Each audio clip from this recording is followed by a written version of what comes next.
There were once two great brother eagles, Jatayu and Sanpati, and Jatayu was king of all the eagle tribes, and among the birds of the air there was none more powerful than Jatayu.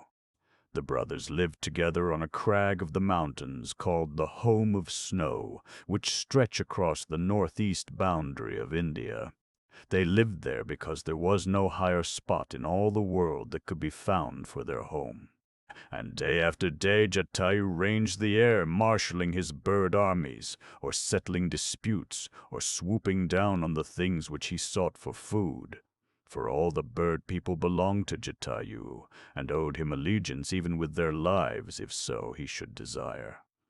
And Jatayu was strong and took what he willed without making excuse. And Jatayu was feared, even though there were those among the bird people who could tell how Jatayu could be gentle to the weak. And of these was his brother Sanpati. When Jatayu ranged the air, he was a king, but when he flew back on strong outspread wing to his home in the snow mountains, he was only the big brother of little eagle Sanpati. And together as children they shared the day's meal, and together as children they talked of the wonders of the heavens. And always in their talk, little eagle Sanpati noticed one yearning in the big brother whom he loved and admired. "I want to get to the sun." "Oh, as near as I can," said big brother Jatayu. And day after day little eagle Sanpati kept wondering how this could be managed. And his love for Jatayu was so great that it found a way. If one should fly between him and the sun to protect him, he said, it could be done. So one day he made the little eagle heart of him very brave, and made Jatayu believe that he too was wanting to see the sun, but that he was afraid of falling back upon the earth in terror when he got near the sun's brilliance. So he begged Jatayu to fly just under him to protect him. And Jatayu consented, and they circled little eagle Sanpati and big brother Jatayu higher and higher till they got so near to the sun that even Jatayu had had enough, and turned to fly back to the safe quiet nest in the white earth mountains, taking little eagle Sanpati with him. "It is wonderful," he kept saying, "that I got so near and yet was not struck or burnt by the sun god and the fierceness of his rays. It is a tale of wonder for all the bird people to hear. Well was it, little eagle Sanpati, that I was there when you fell on my back in terror." And in little eagle Sanpati's heart was a great gladness that Jatayu had had his desire. Nor did Jatayu, nor anyone in all the bird world, know the reason why little eagle Sanpati from that day forward remained the homestay eagle who could not fly. It was because in protecting big brother Jatayu, whom he loved, from the rays of the sun, poor little eagle Sanpati's wings had all been scorched away. The throne of justice. Long before time as we count it, there lived in India a great and just king whose name was Vikramaditya. When he died, his beautiful palace and city of marble fell into ruins, and people remembered nothing but his name, and that he was great and good and wise and gentle. One day some boys who were minding cows led them near a green mound among the ruins, and while the cows cropped the grass the boys played, and one of them invented this game. "I shall be the judge," he said, "and you shall bring your quarrels to me. I will do justice."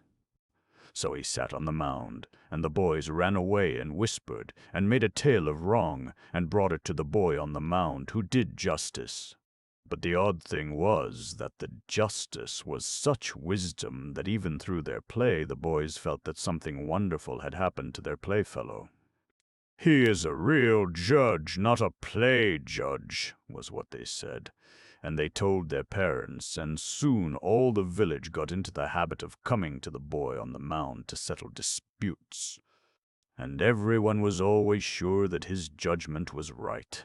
Now there lived close to the ruined city a king great and powerful, and to his ears also came the story of the boy doing justice on the green mound. And the king laughed and said, "Why, he is sitting on the seat of Vikramaditya. That is why he is wise." Then the king began to wish the throne for himself, and he sent men with pickaxes and shovels who dug away the boy's green mound. Deeper and deeper they went, till they came to a throne of black marble resting on the backs of 24 beautiful carved eagles of marble. And the throne was taken to the palace of the king, and a great day of rejoicing was proclaimed when the king would mount the throne. On the great day the king came in state, with his mace-bearers, and the men who called his titles, and the men who carried the state jewels, and the men who fanned him with great fans made of the green-blue eyes of a peacock's tail. But when the king would have mounted the throne, one of the carven eagles which bore the throne on its back came alive and spoke to the king. "Stop," he said. "Have you never wanted for yourself the kingdom of another?" And the king had to own that he had. "Then fast and pray for 3 days," said the eagle, "and come back again."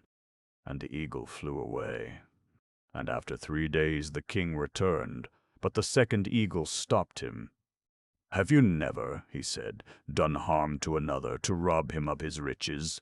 And the king said, "Yes, often." "Then fast and pray for 3 days," said the eagle, "and come again." And so each time that the king returned to mount the throne, an eagle spoke and showed some evil of his life, and the king went away sorrowful to his 3 days' fasting. And last of all there was only one eagle left, and the king came walking slowly. "This time I must sit on the throne," was his thought. "But stop," said likewise this eagle also, "unless you can tell me that your heart is as pure as the heart of a child." And the king looked within, and found his heart not as the heart of a child. "I am not worthy," said the king. But he knew that the last eagle had solved the mystery of the green mound of grass. The throne of Vikramaditya, where the shepherd boy did justice, was denied to him, the great and mighty king. For he who would be perfectly just must have the heart of a little child. Samyukta, or the story of the own choosing. Samyukta, daughter of the king of Kanauj, was the most beautiful princess in all India, and Prithi Raja, the king of Delhi, wanted to marry her. He knew that it would not be easy because her father was his enemy. However, always and always he liked best to do what was not easy to do, so he meant to try. Touching her feet with his forehead, as is the way of saluting mother people, he asked her advice.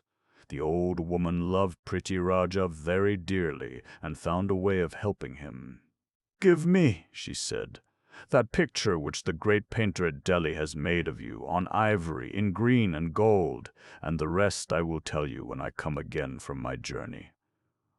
And the nurse, who loved Prithi Raja, went a long way till she came to the gates of the palace of Kanauj. She asked to see the queen. Now it happened that at that moment the queen wanted a new waiting woman for the princess, so she took the nurse and gave her to the household of the princess. Samyukta, the princess, was indeed beautiful. Good was she also, and of a true heart. And as the old woman brushed her hair, or sat out with her on the roof balcony on the still hot nights when the princess was sleepless, she told her tales of Prithi Raja, king of Delhi, and of his great love for Samyukta.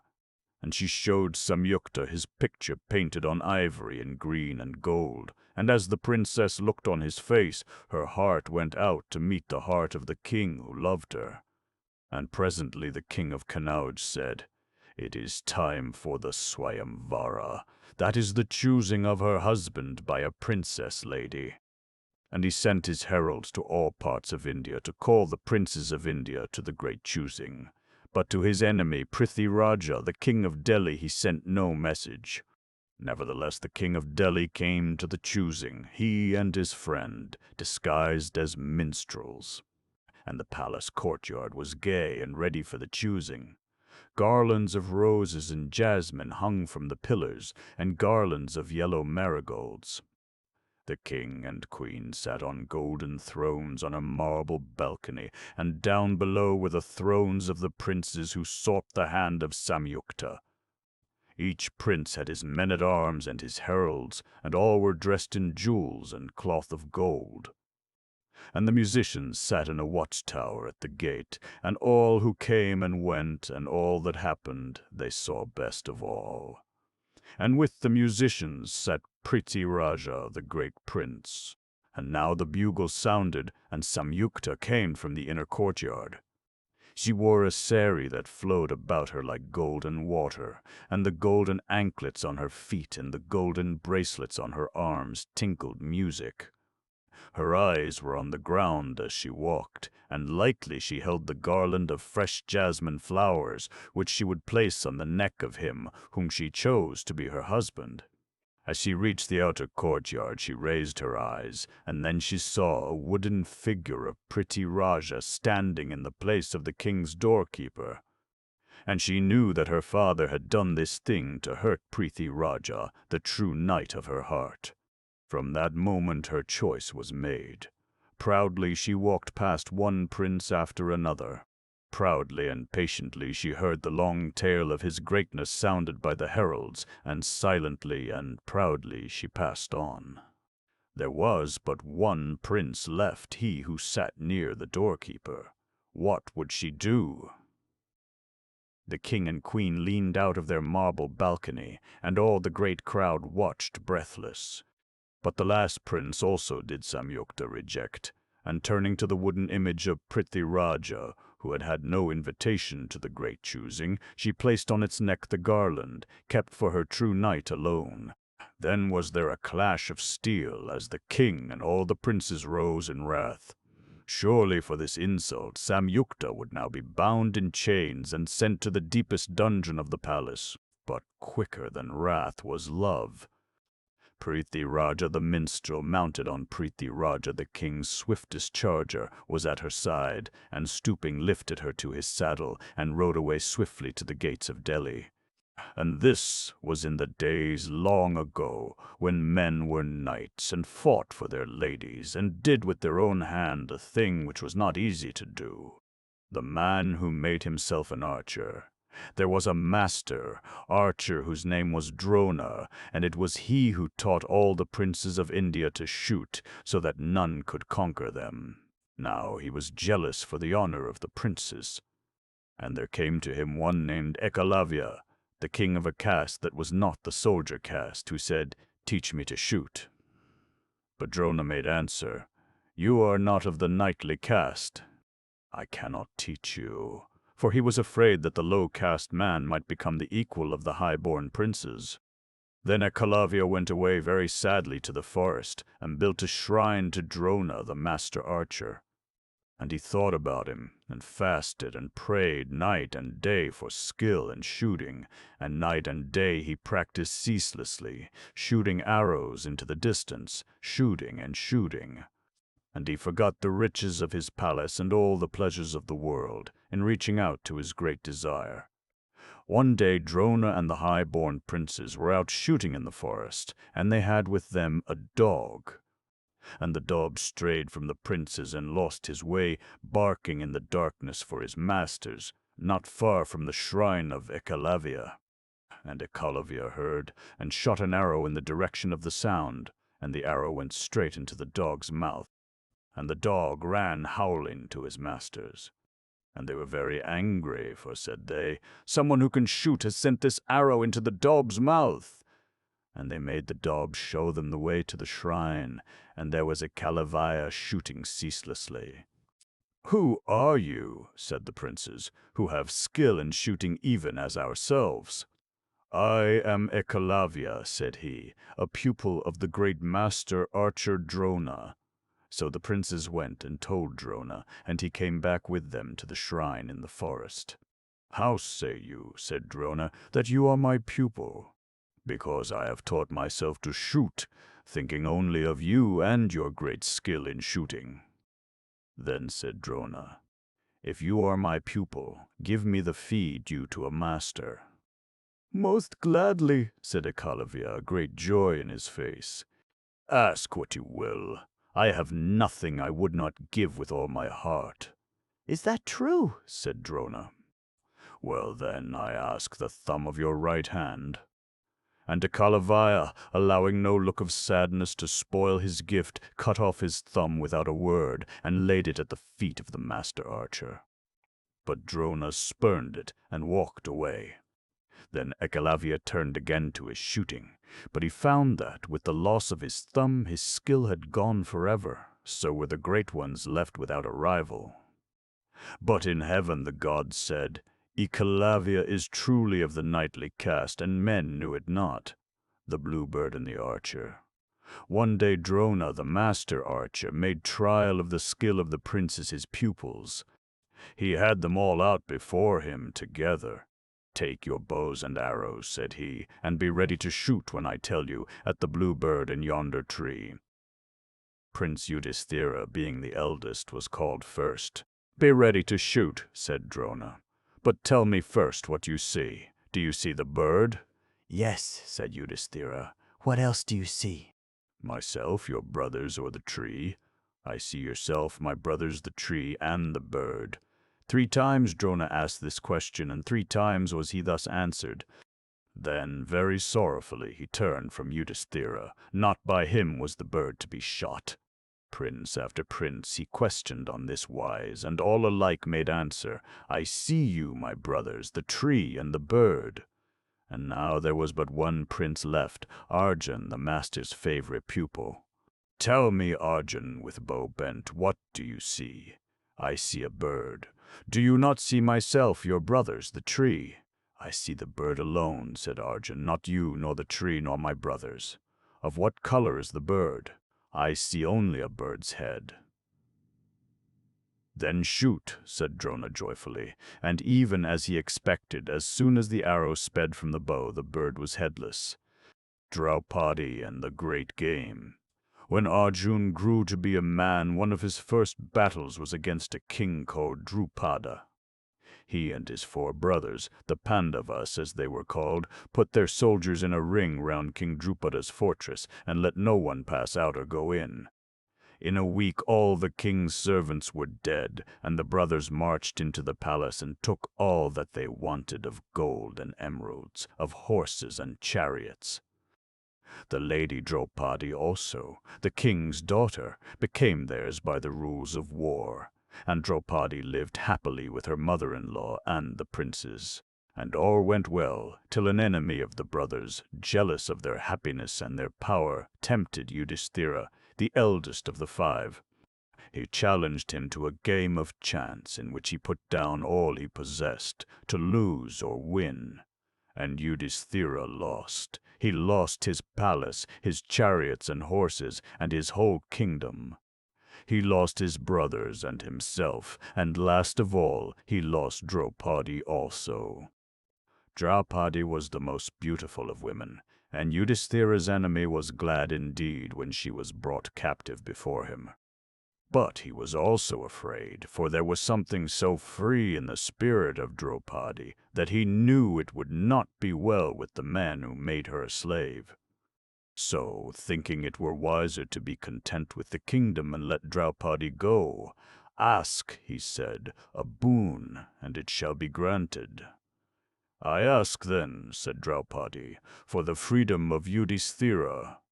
Granted, said the enemy, for he did not dare break his word. But he marveled that she did not ask for herself. So, ask again, he said.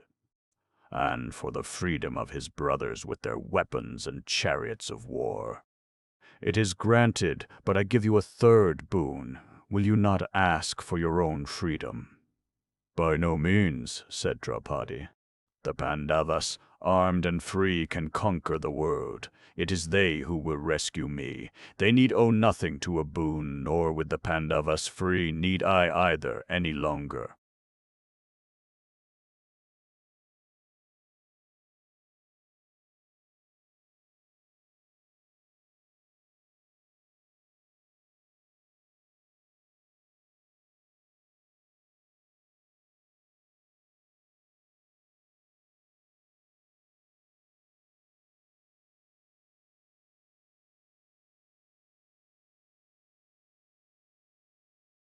Everyone knows the name of Dhritarashtra, the uncle of the 5 great soldier men, the Pandavas.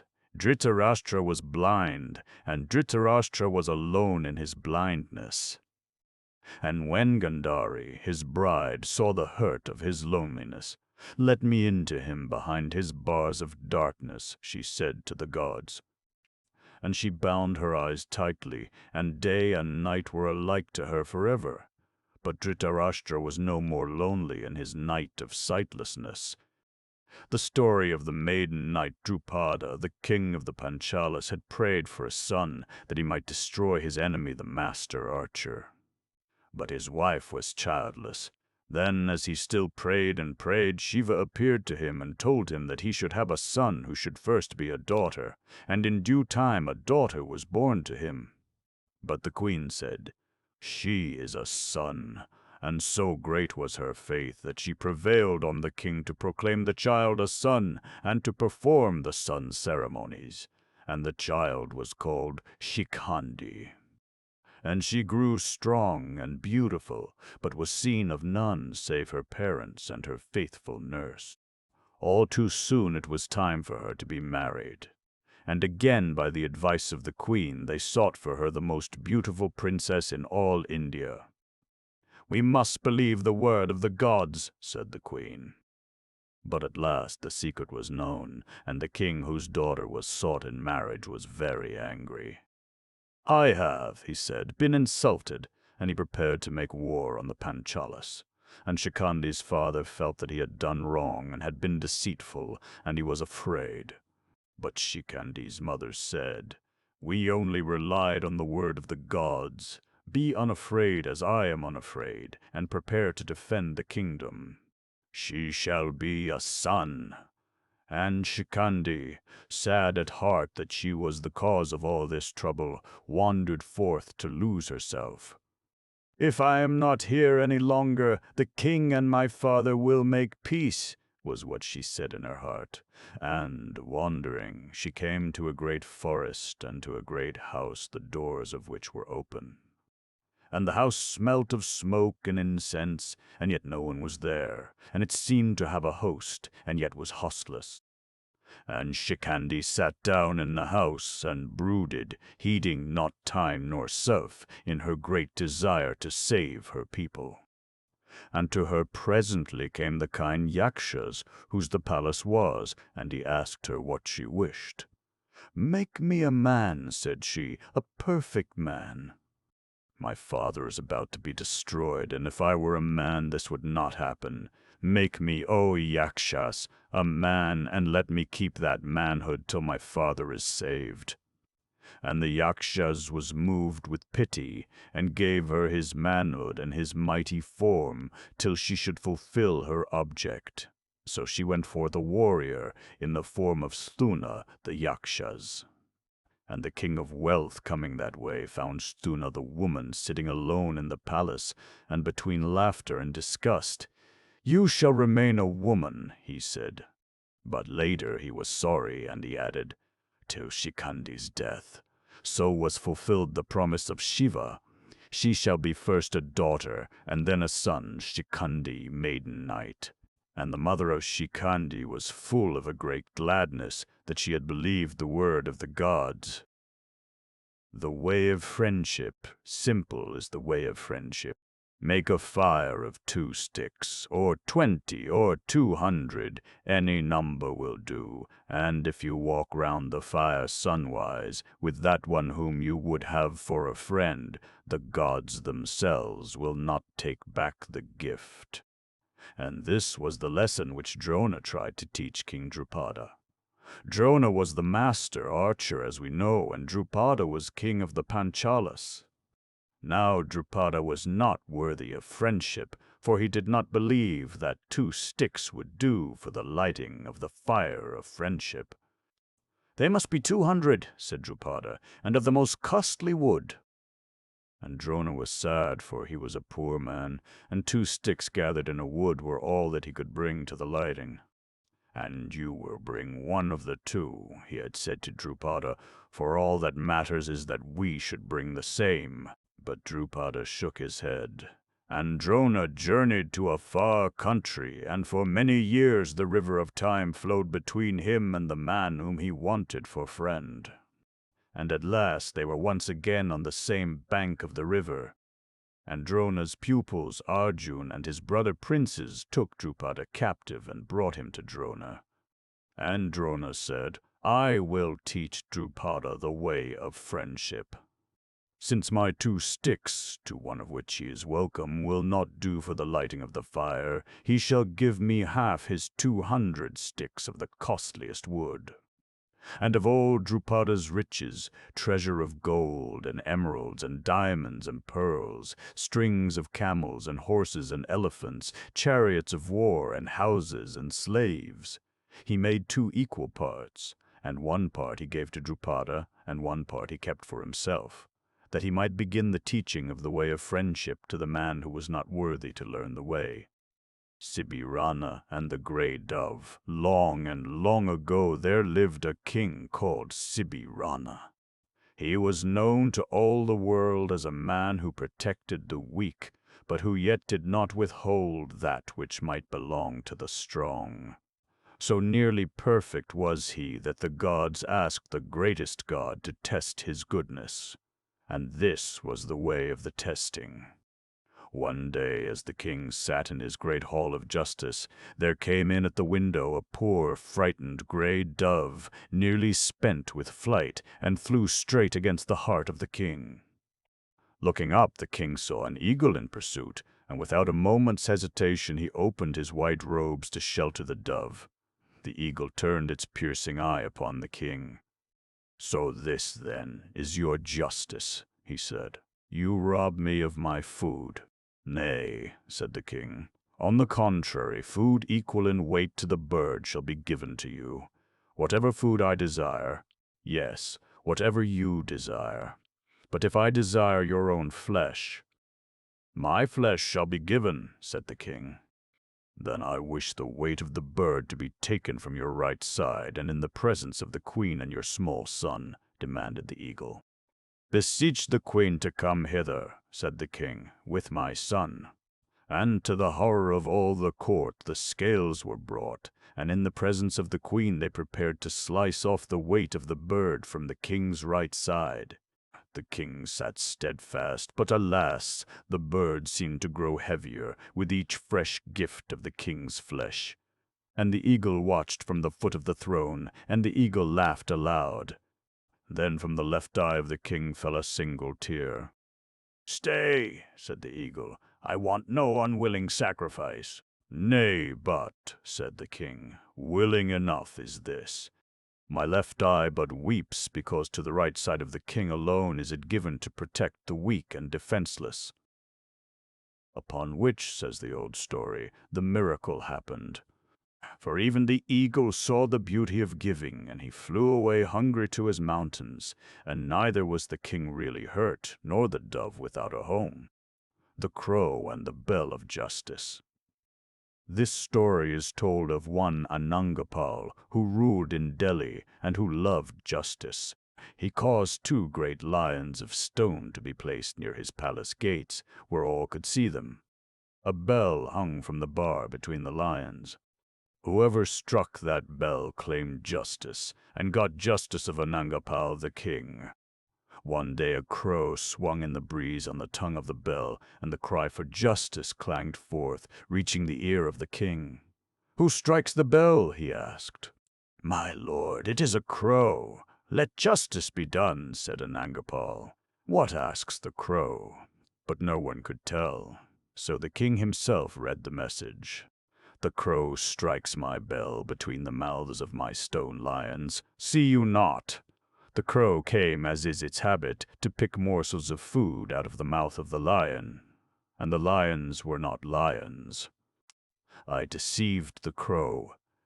Let a sheep be killed, and place some meat in the lions' mouths, that the crow may find its meal. See, so did even the least of his subjects get justice and bounty at the hands of Anangapal the Just. Razia, queen of Delhi.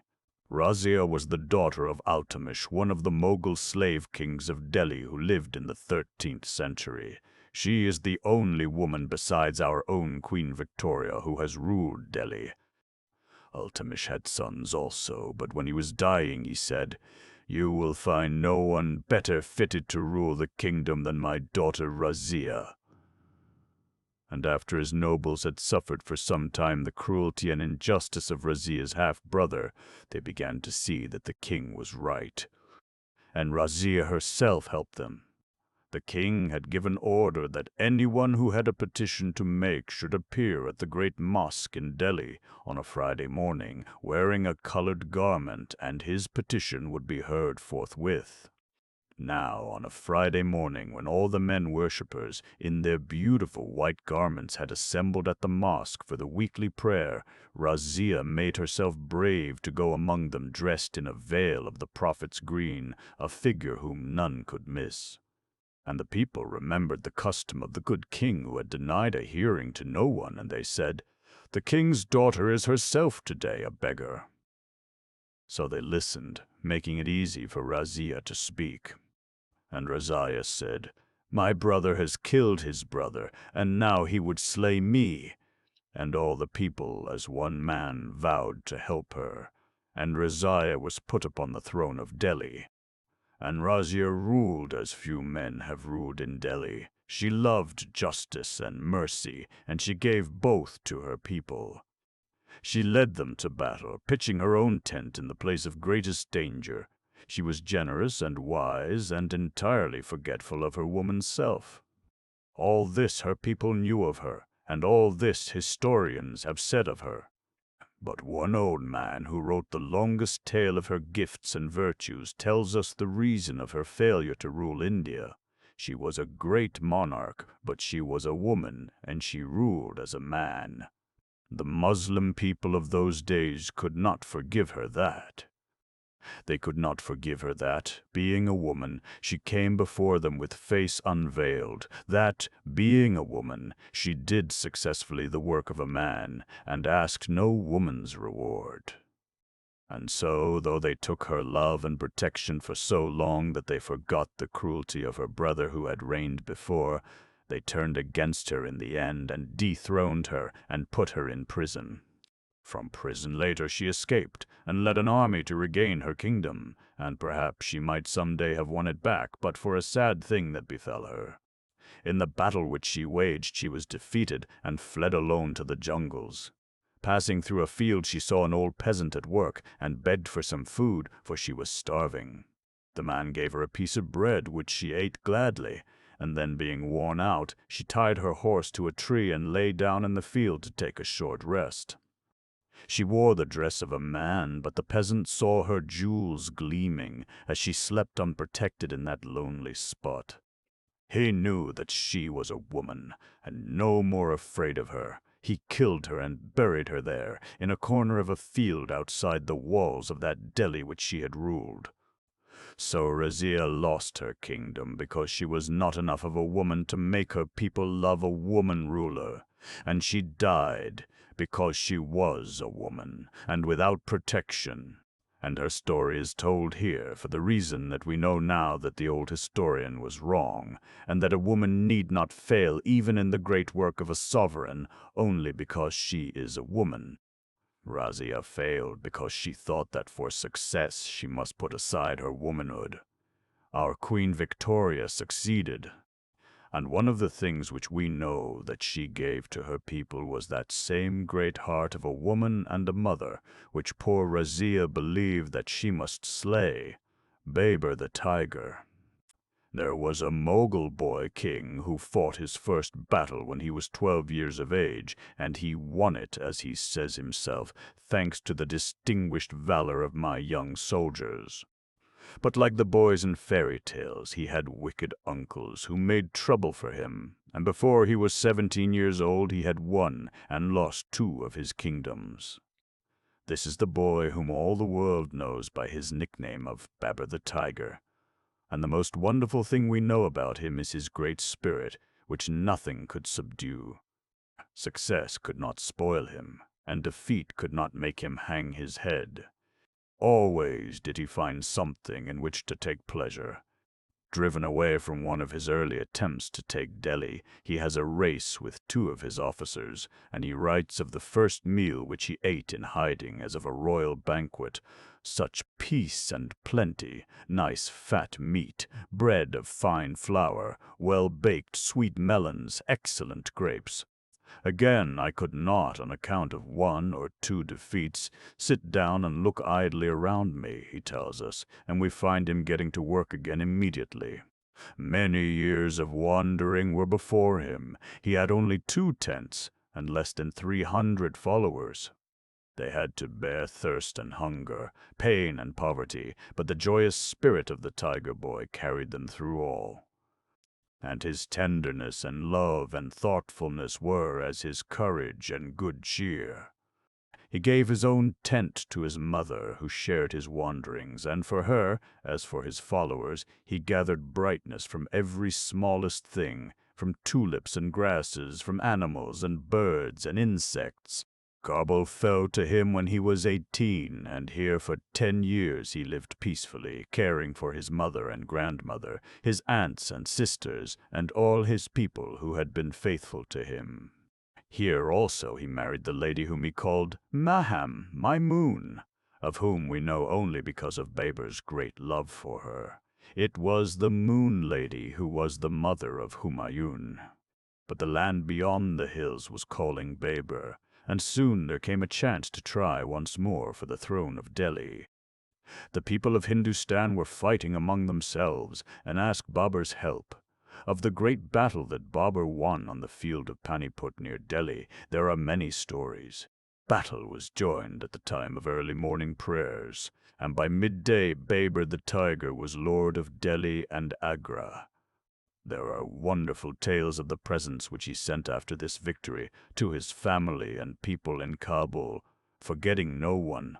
Ladies and nurses of the Zenana, officers, clerks, traders, even all who pray for me, were remembered, and so great was the list that it was 3 days before the presents were divided. To his daughters and aunts, and the princesses of the Zenana were given gold plates full of gems, trays of coins, and 9 different kinds of stuff chosen for each lady by Baber himself. "Uplifting us with pride," says his daughter. His last great campaign was against the Rajputs, and that was a fight worthy of the warrior who was now about 44 years of age, and who had begun fighting when he was 12. It was before this fight that he made the great repentance. When Baber was in Kabul, he had learnt to drink wine, and had grown to be fond of this indulgence. Walking round his outposts, however, before the Rajput battle, the thought came to Baber that it would be good to mend his life now in this matter, so that he might have something to give in penitence to God. And he sent immediately for his great goblets of gold and silver studded with precious stones, and there on the battlefield he had them broken to pieces and given to the poor, vowing that he would never drink wine again. That night and the next, 300 of his nobles did likewise, pouring upon the ground the wine which they had brought with them. So, having knocked on the door of penitence, did they join battle, and once more victory was theirs. The last tale which the books tell of Baber is beautiful. He loved Humayun, the son of his Moon Lady, as we know, with all his heart. And Humayun was ill. Everything that the doctors could do was done, but Humayun was sick unto death. Then a holy man said to Baber, if some precious thing were given to God in exchange for Humayun, God might let him live. And the holy man talked of the Kohinoor, which Baber had got from Gwalior, and which is now in the crown of our King Emperor of Britain. But Baber, who more than anyone we know had loved being alive, said, no, that is not the most precious thing I have to give. There is my life. And he walked 3 times round Humayun's bed, saying, O God, if a life may be given for a life, I, who am Baber, I give my life and my being for Humayun. And he went away and prayed and fasted, saying many times, I have borne it away, I have prevailed. That night Baber fell ill, and Humayun began to get better.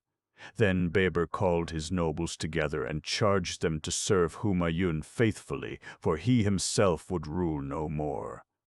And 3 days later he did indeed pass out from the life which he had loved so well and had laid down so lovingly. The king who kept his word.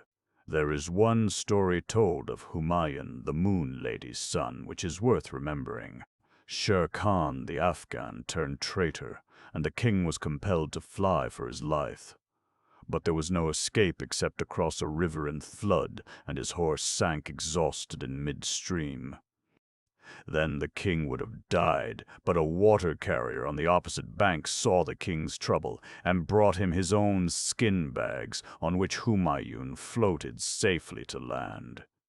"I have nothing to give thee now," said the king, "but come to me in Agra, and if I live thou shalt sit on my throne for a whole day."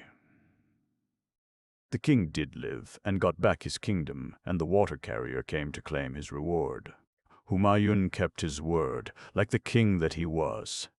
For 1 whole day the water carrier sat on the throne, and the skin that had saved the king's life was cut into little pieces and stamped into money by the royal mint. Naila Gaius ud-Din Tughlaq, the Mogul, had heard of the beauty of the daughters of Rana Malbati the Rajput, and he wished a Rajput princess for the wife of his brother Rajab.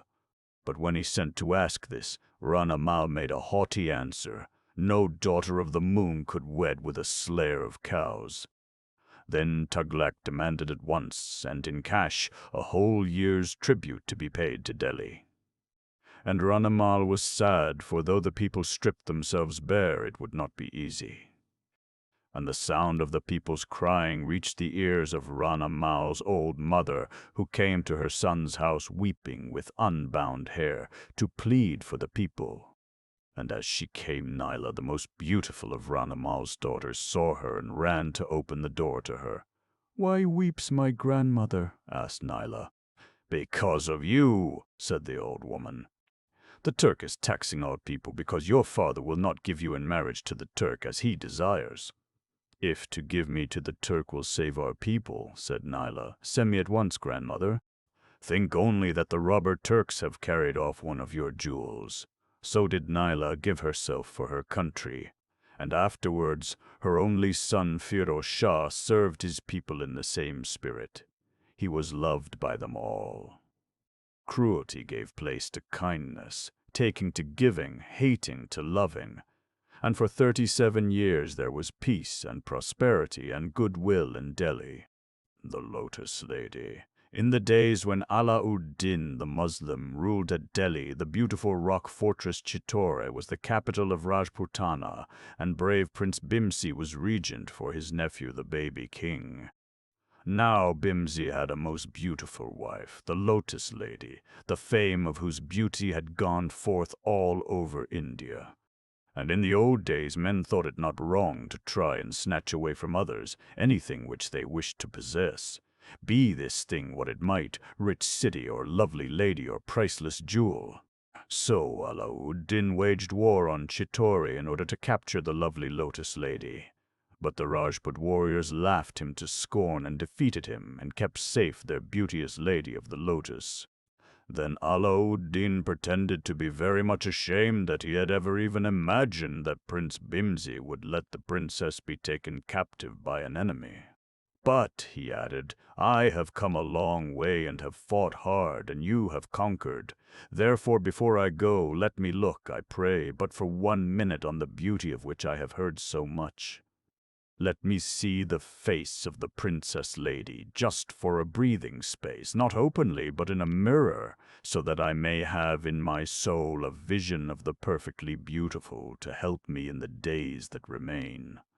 And Bhimsi was so noble a knight that he was moved by these words to grant his enemy his desire.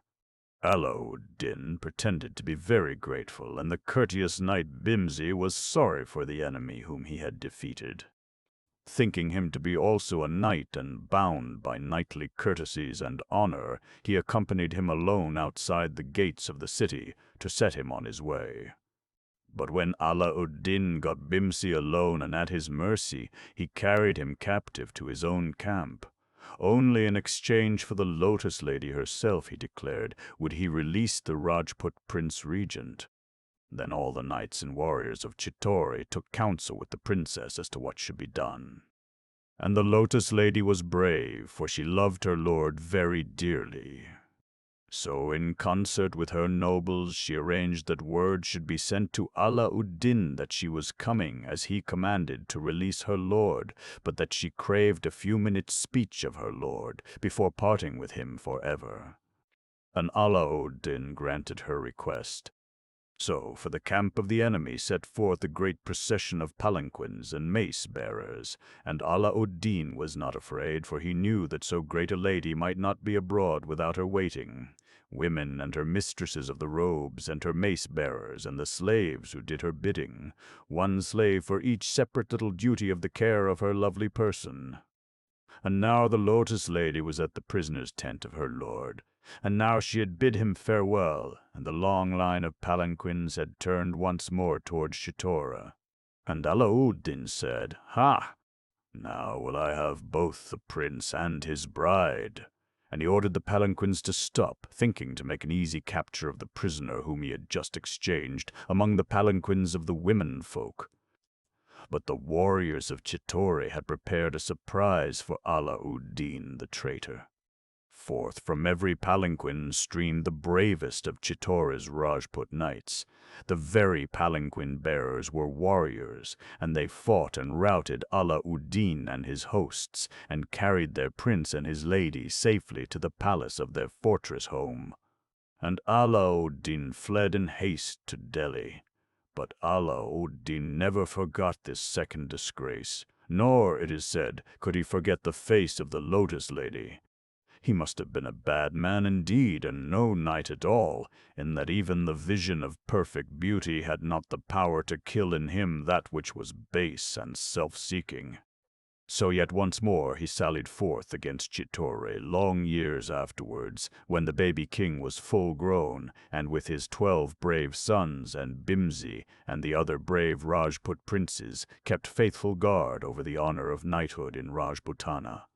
And Ala-ud-Din took with him mighty armies and great engines of war, and by sheer force of numbers and deadly weapons he bore down the brave little body of knights fighting on the walls of their beloved city.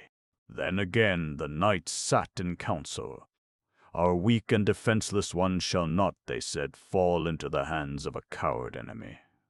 And they took their women down into the vaults beneath the city, where the Rajput woman was wont to go through fire to meet her lord who had died in battle. And they left them enough wood and fire for the sacrifice.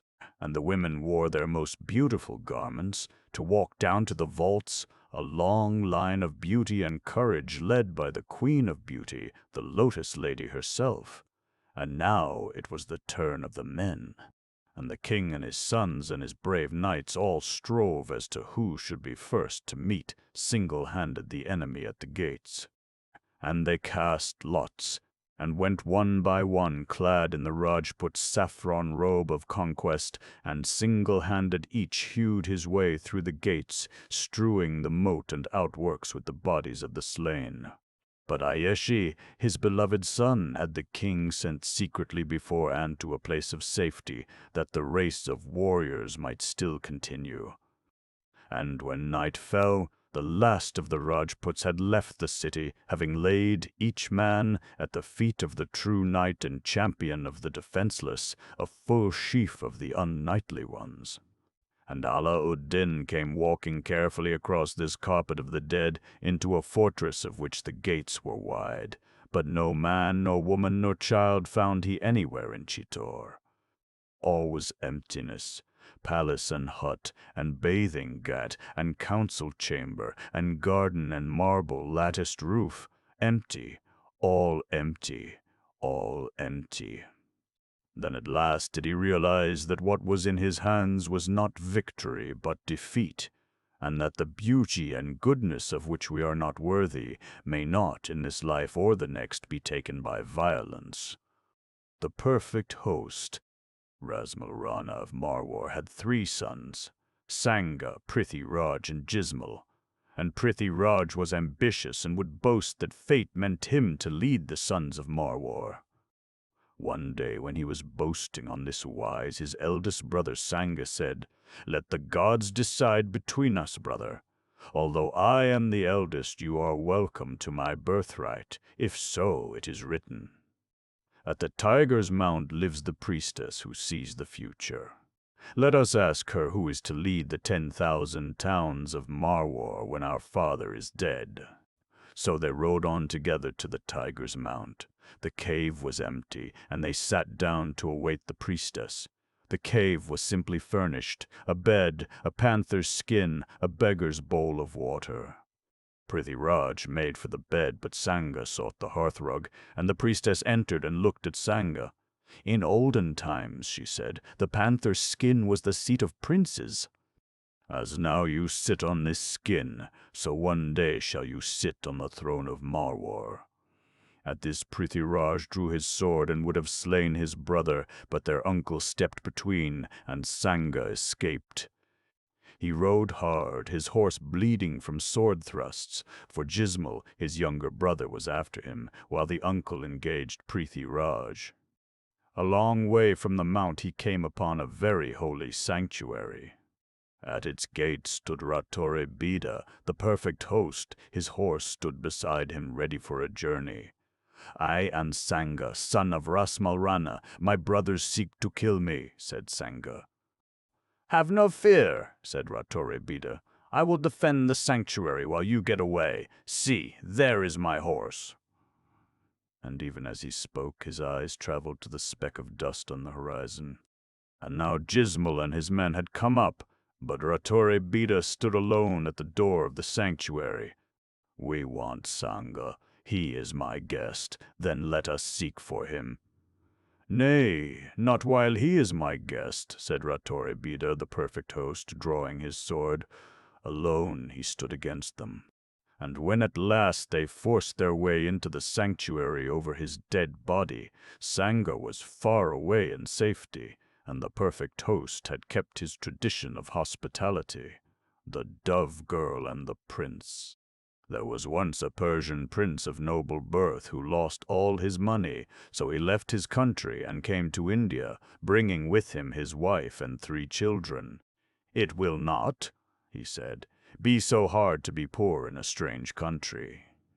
He traveled with a great many other people, all coming through the snow mountains and passes and wild, bleak places of Afghanistan. The women rode on camels, slung in cages on either side of the driver, and most of their luggage also was carried in this way. The men walked, and the journey took a weary long time for man and beast. The travelers halted to cook their food, and they halted again to sleep by great watchfires, till the dawn star told them that it was time to go on once more. One day a baby was born to the wife of the Persian, and he was very cross. "It is only a girl," he said, "and no use at all." So when no one was looking, he laid it on the grass by the roadside, and meant to go away and leave it there to die.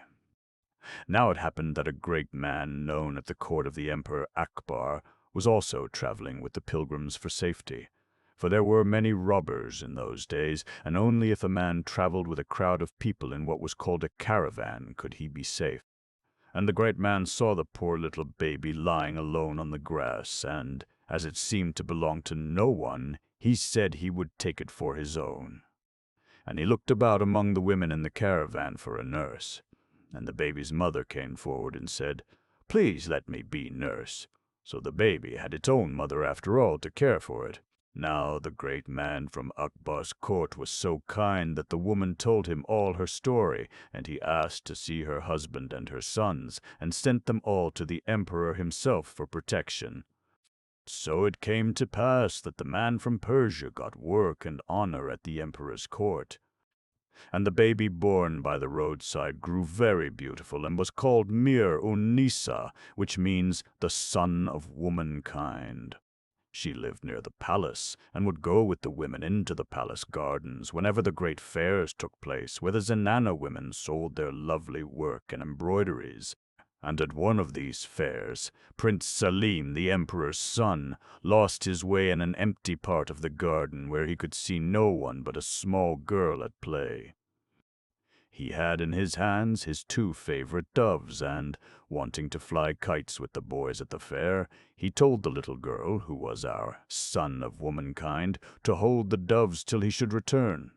"Take care," he said, "don't let them fly." When he came back, Nisa had only one dove in her hands. "Where is the other?" said Prince Salim. "I let it fly," said Nisa. "And how did you do that, stupid one?" said the prince angrily.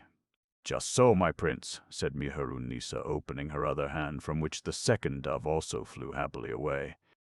She looked so beautiful in her naughtiness that the prince fell in love with her that minute. And many years afterwards, when he became emperor, he married her and changed her name to Nir Mahal, the light of the palace. And again, for she seemed more beautiful still to him every day, he changed it to Nir Jehan, the light of the world. And her lovely face is still to be seen painted on ivory and vellum among the treasures of the ancient city of Delhi. The boy who was always 13. There were once a man and woman so truly good that the great God said he would reward them with whatever they wished to ask. "We want a son," said the man and his wife. "You shall have a son," said Shiva, the great god, "but you must now choose the kind of son you want. Will you have him perfect in every way, beautiful and good and clever and loved by all the world, but doomed to be no older than his 13th year? Or will you have him just an ordinary boy, but living as long as the ordinary man, so that you may even see his children's children? Choose, that which you wish shall be given." And the man and his wife were sorrowful, for to choose was not easy. How could they bear their son to die when he was 13? Yet how could they bear to have him just an ordinary boy, like any other that came into the world, and had trouble, and made mistakes, and died at last, leaving no name behind him? And the puzzle was too hard for the man. "I cannot choose," he said to his wife. "You must decide. It is your business." And the woman said, "We will have the perfect son that Shiva has offered us, and the rest we will leave to the gods." So Camille, the perfect one, was born, and grew from happy baby to happy boy. And he was beautiful to look upon, and clever was he, and strong, and gentle, and kind. Everyone loved him, and to all gave he love also, making happiness wherever he went. And his father and mother and all the people of his village alike forgot that there could be any end to this happiness. But the King of Death did not forget. No older than his 13th year, had said Shiva, the great god, and Camille, the perfect boy, was in his 13th year.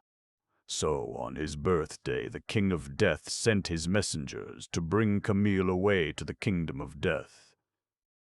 "It is only another kind of life," said the messengers. "Do not be afraid. Come with us. The king himself is waiting to receive you." But the boy said, "Why should I come? I want no other kind of life. This life I love. Why should I come? I will not come with you." "No one has ever disobeyed the King of Death," said the messengers. "Come, you must." "I will not come," said the boy. "Go back to the King of Death and say, 'The boy who loves the life he knows says that he cannot come to the new life which he does not know.'" And the messengers went trembling back to the king with this message. Now the King of Death is very old and very kind and gentle, and he has the wisdom of peace and of forgetfulness. And the journey back to the life which the boy loved was for him a very long journey. "But I must see," he said, "the one person who has disobeyed me." So he sent for his black buffalo, and he rode the long and painful journey back to life and youth in the world of the things that pass. And it was springtime, and the leaves of the pipal tree were shining after a shower of rain, which had made all the world smell sweet with the good earth smell. And the birds were singing. And under the pipal tree stood the perfect boy beside the shrine of Shiva, the great god, playing a little tune of the gladness of the things that pass. He played on a slender reed of bamboo, blowing with his mouth, and he called the cattle to come home to rest, for it was the cow-dust hour and the sun was setting. When the king of death was close by, the perfect boy stopped playing and looked at him riding on the long, long back of his slow-moving gray-black buffalo. "What an old, old man you are," said the perfect boy. "Never have I seen you before. Who are you?" "You have seen my messengers," said the king. "I am Death, who sent to fetch you to my kingdom. Why did you not come?" "I told your messengers," said the boy. "It was quite true. It is very kind of you to want to take me to your kingdom, but I do not wish any other life. I love this life very much, and I am so happy. I love my father and my mother, and all the men and women people, and the children people, and the beast people, and bird people in this good life that I know. You stay with us too. See, I will ask my mother to make room for you in our own little hut." But the king of death shook his head. "I have a kingdom, and I come to take you to it. Come, make no trouble. Get up behind me on the buffalo. We must be back before tomorrow's day." "And I say again, I will not come," said the boy, standing firm. "See, I appeal to Shiva to protect me." And he put out his hand to the large pebble of black stone, Shiva's symbol, which had been brought to the shrine from the great sacred river of the West Country. Then the king of death was angry, and he laid hands on the boy to take him by force, and he dragged him away, so that the symbol of Shiva fell to the ground. And now Shiva himself, the great god, was angered, and his voice thundered forth, ordering the king of death back to the kingdom of death. "And you shall not return to the world of the things that pass till I bid you," said Shiva. So back went the old king on his slow-moving gray-black buffalo. And the boy was happy, and life was again full of love and goodness as before, in his world of the things that pass. But the king of death could no more send his messengers to the earth, so everything lived forever. The men and women and beasts and birds and flower people all lived, and yet new men and women and beasts and birds and flower people were always coming to the earth as before, so that the earth was fuller than it could hold. And the men and women and beasts and birds and flower people went to the great god and said, "We are weary, and there is no room for us on the earth. We are the things that must pass. Send the king of death to take us to the kingdom of peace and forgetfulness and quiet sleep." And the great god said, "I will not. I have spoken." Then the tired earth people went to Parvati, the wife of Shiva, and, "Please help us," they said. "See how full the earth is. There is no room for us all, and some of us are weary and would sleep." So Parvati went to the great god. "The earth is very full," she said.